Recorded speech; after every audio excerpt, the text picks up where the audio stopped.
ದಾವಣಗೆರೆ ಉಪಚುನಾವಣೆ ರಾಜಕೀಯ ಅಖಾಡದಲ್ಲಿ ಮಹತ್ವದ ಬೆಳವಣಿಗೆ. ನಮಸ್ಕಾರ ಪ್ರಿಯ ವೀಕ್ಷಕರೇ, ನೀವು ಇನ್ನೂ ನಮ್ಮ insight news 14 YouTube channel subscribe ಮಾಡಿಕೊಂಡಿಲ್ಲವೆಂದರೆ ಕೂಡಲೇ ಸಬ್ಸ್ಕ್ರೈಬ್ ಮಾಡಿಕೊಳ್ಳಿ. ಇಂದಿನ ವಿಶೇಷ ಸುದ್ದಿಗೆ ಸ್ವಾಗತ.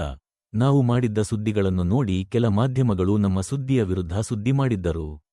ಇನ್ಸೈಟ್ ನ್ಯೂಸ್ 14 ಪಕ್ಕ ಮಾಹಿತಿ ಇಲ್ಲಿದೆ, ನ್ಯೂಸ್ ಮಾಡುವುದಿಲ್ಲ, ತಿಳಿದುಕೊಳ್ಳಿ. ಇದು ನಮ್ಮ ಸುದ್ದಿಯ ವಿರುದ್ಧ ನ್ಯಾಸ್ ಮಾಡಿದವರಿಗೆ ತಕ್ಕ ಉತ್ತರ. ದಾವಣಗೆರೆ ವಿಧಾನಸಭಾ ಉಪಚುನಾವಣೆಯ ಕಣ ಇದೀಗ ತೀವ್ರ ಕುತೂಹಲಕ್ಕೆ ಸಾಕ್ಷಿಯಾಗುತ್ತಿದೆ.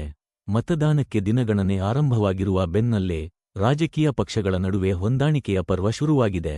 ದಾವಣಗೆರೆಯಲ್ಲಿ ಇಂದು ಎಸ್ಡಿಪಿಐ ಮತ್ತು ಎಎಂಎಂ ನಡುವೆ ಮಹತ್ವದ ರಾಜಕೀಯ ಸ್ನೇಹಕ್ಕೆ ವೇದಿಕೆ ಸಿದ್ಧವಾಗಿದೆ. ದಾವಣಗೆರೆ ಕ್ಷೇತ್ರದ ಎಸ್ಡಿಪಿಐ ಅಭ್ಯರ್ಥಿಗಳು ಇಂದು ಎಂಎಂ ಪಕ್ಷದ ಜಿಲ್ಲಾಧ್ಯಕ್ಷರಾದ ಮೊಹಮ್ಮದ್ ಅಲಿ ಶೋಯೆಬ್ ಅವರನ್ನು ಭೇಟಿ ಮಾಡಿ ಚುನಾವಣೆಯಲ್ಲಿ ಬೆಂಬಲ ನೀಡುವಂತೆ ಅಧಿಕೃತವಾಗಿ ಮನವಿ ಮಾಡಿದ್ದಾರೆ.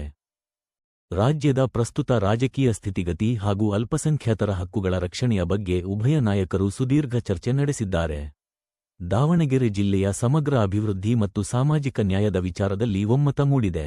ಅಭ್ಯರ್ಥಿಯ ಮನವಿಗೆ ಮೊಹಮ್ಮದ್ ಅಲಿ ಶೋಯೆಬ್ ಅವರು ಸಕಾರಾತ್ಮಕವಾಗಿ ಸ್ಪಂದಿಸಿದ್ದು, ಶೀಘ್ರದಲ್ಲೇ ಎಐಎಂಐಎಂ ತನ್ನ ಅಧಿಕೃತ ಬೆಂಬಲವನ್ನು ಘೋಷಿಸುವ ಸಾಧ್ಯತೆಯಿದೆ. ಈ ಒಕ್ಕೂಟವು ದಾವಣಗೆರೆಯ ಜನತೆಗೆ ಒಂದು ಬಲವಾದ ಪರ್ಯಾಯ ಶಕ್ತಿಯನ್ನು ನೀಡಲಿದೆ. ನ್ಯಾಯ ಮತ್ತು ಸಮಾನತೆಯ ಆಧಾರದ ಮೇಲೆ ನಮ್ಮ ಈ ಹೋರಾಟ ಮುಂದುವರಿಯಲಿದೆ ಎಂದು ವಿಶ್ವಾಸ ವ್ಯಕ್ತಪಡಿಸಿದ್ದಾರೆ. ಈ ಬೆಂಬಲವು ದಾವಣಗೆರೆ ಉಪಚುನಾವಣೆಯ ಸಮೀಕರಣವನ್ನು ಬದಲಿಸುತ್ತಾ? ಮತದಾರರ ಪ್ರಭುಗಳು ಯಾರ ಕೈ ಹಿಡಿಯಲಿದ್ದಾರೆ? ಕಾದು ನೋಡಬೇಕಿದೆ.